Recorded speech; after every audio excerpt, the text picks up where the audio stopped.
Hi friends, ഞാൻ Siddharthan, Siddhartha vlogs. നമ്മുടെ 6ാമത്തെ എപ്പിസോഡാണ്. വിഷയം ഗോഡ്സ് ഓൺ കൺട്രി, ദൈവത്തിൻ്റെ സ്വന്തം നാട്. കേരള ടൂറിസം ഡിപ്പാർട്ട്മെൻറ്റിൻ്റെ മുദ്രാവാക്യമാണ് ഗോഡ്സ് ഓൺ കൺട്രി, അല്ലേ? നമ്മുടെ മുൻ സ്റ്റേറ്റ് സെക്രട്ടറിയും കവിയും IAS സുപ്രസിദ്ധ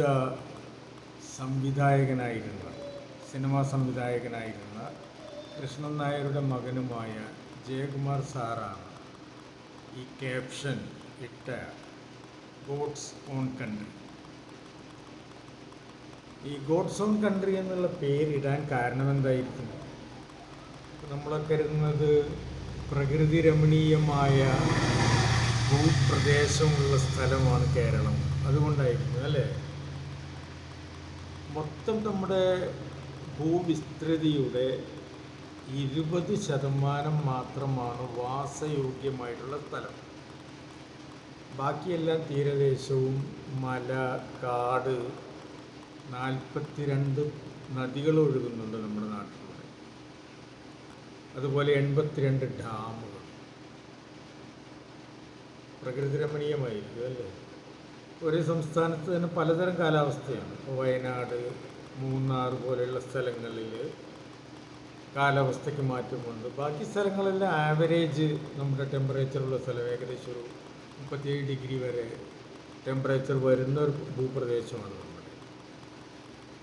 അപ്പോൾ ഇങ്ങനെയുള്ളൊരു ക്യാപ്ഷൻ ഇടാൻ കാരണം പ്രകൃതി രമണീയമായ സ്ഥലം കൊണ്ടായിരിക്കും, അല്ലേ? ഈ അടുത്ത സമയത്ത് നമ്മുടെ ലോക സഞ്ചാരിയായ സന്തോഷ് ജോർജ് കുളങ്ങര അദ്ദേഹത്തിൻ്റെ പ്രഭാഷണത്തിൽ അദ്ദേഹം പറയുകയുണ്ടായി, ദൈവങ്ങളുടെ സ്വന്തം നാടെന്ന് പറയാൻ കാരണം എല്ലാ വീട്ടിലും പ്രതിഷ്ഠകളുണ്ടായിരുന്നു, ദൈവപ്രതിഷ്ഠ ഉണ്ടായിരുന്നു, അതുകൊണ്ടാണെന്ന് പറഞ്ഞു. ഒരു കണക്കിൽ അത് ശരിയാണ്. ഈ ക്ഷേത്രപ്രവേശന വിളംബരമെല്ലാം വരുന്നതിന് മുൻപ് എല്ലാ ഹിന്ദുക്കളുടെ വീട്ടിലും പ്രതിഷ്ഠകളുണ്ടായിരുന്നു, കാവുകളും.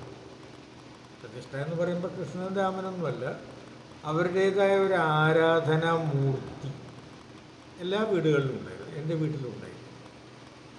എൻ്റെ തറവാട്ടിൽ ഒരു പകുതി ഭാഗം കാടായിരുന്നു.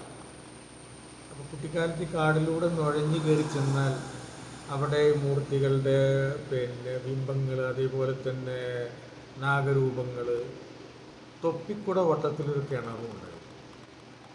അപ്പോൾ ആ 2 ഏക്കറിൽ പെയ്യുന്ന മഴവെള്ളം, സൈഡിലെ റോഡ്, സൈഡിൽ നിന്ന് വരുന്ന പ്രദേശങ്ങളിലെ വെള്ളം എല്ലാം കുത്തിയൊലിച്ച് ഈ കിണറിലാണ് വന്ന് ചാടിയത്. അപ്പം അന്നത്തെ മഴ എന്ന് പറയുമ്പോൾ ഒരു മാസമൊക്കെ തുടർച്ചയായിട്ട് നിൽക്കുന്ന മഴയായിരുന്നു. അപ്പോൾ ഒരു പെട്ടിയും പറയിൽ വരുന്ന വെള്ളത്തിൻ്റെ അത്ര വെള്ളം ഈ കിണറിലേക്ക് വന്ന് ചാടുന്നു. പക്ഷെ കിണർ ഒരിക്കലും നിറയുന്നില്ല. കുട്ടിക്കാലത്ത് അതിന് പ്രാധാന്യമൊന്നും കൽപ്പിച്ചിരുന്നില്ല. സത്യത്തിൽ ഇപ്പോഴാണ് അതിനെപ്പറ്റിയൊക്കെ ഒരു പ്രാധാന്യം മനസ്സിലാവുന്നത്. ഒരു മാസം തുടർച്ചയായിട്ട് ഇതിൽ വെള്ളം കുത്തിയൊലിച്ച് ചാടിയിട്ട് കിണർ എന്തുകൊണ്ട് നിറഞ്ഞില്ല, നിറയാത്തതിൻ്റെ കാരണങ്ങൾ എന്താണ്?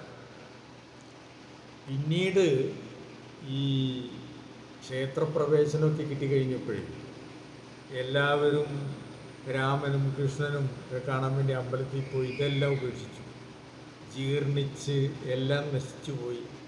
പിന്നീടാണ് ഈ കുടുംബദൈവങ്ങളുടെ അവരെ സംരക്ഷിക്കാത്തത് കൊണ്ടാണ് ദോഷങ്ങൾ വരുന്നതെന്നൊക്കെ പറഞ്ഞ് എല്ലാവരും ക്ഷേത്രങ്ങൾ പുനർനിർമ്മിച്ചു. അങ്ങനെയെല്ലാം പുതിയ പുതിയ ക്ഷേത്രങ്ങൾ ഇപ്പോൾ നാട്ടിൽ ഓരോ കുടുംബ വീട്ടിലും ക്ഷേത്രങ്ങളാണ്. അപ്പം അത് ശരിയായിരിക്കും, അല്ലേ? കാരണം എല്ലാ ദൈവങ്ങളുടെ സ്വന്തം നാടെന്ന് പറയുമ്പോൾ എല്ലാ ഹിന്ദു വീടുകളിലും ദൈവപ്രതിഷ്ഠ ഉണ്ടായിരുന്നു എന്ന് പറയുന്നു. 3ാമത്തെ കാര്യം പറയുകയാണെങ്കിൽ 32 വയസ്സ് വരെ മാത്രം ജീവിക്കുകയും ഇന്ത്യ മഹാരാജ്യം 2 തവണ കാൽനടയായി സഞ്ചരിക്കുകയും 4 ദിക്കുകളിലായി മഠങ്ങൾ സ്ഥാപിച്ച് ഹിന്ദു മതത്തിൻ്റെ ഒരു ഏകീകരണം നടത്തിയത് നമ്മുടെ കാലടിയിൽ ജനിച്ച ആദി ശങ്കരനായി. അദ്ദേഹത്തിന് കേരളത്തിൽ വലിയ പ്രാധാന്യം കൊടുത്തു. അവിടെ ഒരു വലിയൊരു ടവർ ഉണ്ടാക്കിയിട്ടുണ്ട് ആ കാലടി. അല്ലാതെ അദ്ദേഹത്തിന് കേരളത്തിൻ്റേതായ ഒരു വലിയ സംഭാവനകളൊന്നും കൊടുക്കാൻ പറ്റിയിട്ടില്ല. പക്ഷെ നമ്മൾ നേപ്പാളിലേക്ക് പോകുമ്പോൾ അദ്ദേഹത്തിൻ്റെ പേരിലാണ് അവിടുത്തെ കവാടം. കാശിയിലും വാരണാസിയിലും ചെന്ന് കഴിഞ്ഞാലൊക്കെയാണ് അദ്ദേഹത്തിൻ്റെ പ്രാധാന്യം മനസ്സിലാവുന്നത്. അതേപോലെ തന്നെ ശ്രീനാരായണ ഗുരുദേവൻ ജനിച്ചു വളർന്ന സ്ഥലമാണ് കേരളം, അല്ലേ? അത് ഈഴവന്മാരുടെ ദൈവമാക്കി അദ്ദേഹത്തെ. ഈഴവന്മാർ സംരക്ഷിച്ചില്ലായിരുന്നുവെങ്കിൽ, ഈഴവന്മാരുടെ ദൈവമാണ്, ഈഴവന്മാർ അദ്ദേഹത്തെ സംരക്ഷിച്ചില്ലായിരുന്നുവെങ്കിൽ അദ്ദേഹം ഈ ആദിശങ്കരാചാര്യരെ പോലെ ഒരു ഓർമ്മ മാത്രമായിട്ട് മാറുമായി. മറ്റൊന്ന് പറയാനുള്ളത്, ഇന്ത്യ മൊത്തം അറിയപ്പെടുന്ന ക്ഷേത്രങ്ങൾ, തിരുവനന്തപുരത്തെ ശ്രീ പത്മനാഭസ്വാമി ക്ഷേത്രം, ശബരിമല, ഗുരുവായൂരപ്പൻ ക്ഷേത്രം, ചോറ്റാനിക്കര, ക്ഷേത്രങ്ങൾ ആയിരക്കണക്കിനുണ്ടെങ്കിലും ദിവസം ആയിരക്കണക്കിന് ആളുകൾ സന്ദർശിക്കുന്ന ക്ഷേത്രങ്ങൾ. കൂടാതെ ക്രിസ്തു മതത്തിൻ്റെ ഇന്ത്യയിലെ ഉത്ഭവം കേരളത്തിൽ നിന്നായിരുന്നു. തൃശ്ശൂർ ജില്ലയിൽ എറണാകുളം ജില്ലയിലെ പറവൂരിൽ മാല്യങ്കര എന്ന സ്ഥലത്താണ് മിഷനറിമാർ ആദ്യം വന്ന് ഇറങ്ങിയത്. തോമാസ് ലീഗ ആദ്യം വന്ന് അവിടെ വന്നിട്ടാണ് ഇറങ്ങിയത്. അവിടെ നിന്നാണ് പിന്നെ ഇന്ത്യയിലേക്കുള്ള പ്രയാണം. ഇപ്പോഴും ഇതിൻ്റെ ആസ്ഥാനം കേരളത്തിലാണ്, അല്ലേ? എല്ലാ സ്ഥലത്തും അച്ഛന്മാരും കന്യാസ്ത്രീകളെല്ലാം നോക്കിക്കഴിഞ്ഞാൽ എല്ലാം കേരളത്തിലുള്ളവരെ. അതേപോലെ തന്നെ അവിടെ നിന്നൊരു 2 കിലോമീറ്റർ മാറി പണ്ടത്തെ മുസ്രിഫ് ഫോർട്ട് കൊടുങ്ങല്ലൂർ, അവിടെയാണ് ഇസ്ലാം മതത്തിൻ്റെ ഉത്ഭവം. ഇന്ത്യയിൽ ആദ്യത്തെ മുസ്ലിം പള്ളി ചേരമാൻ പെരുമാൾ പള്ളിയും കൊടുങ്ങല്ലൂരാണ്.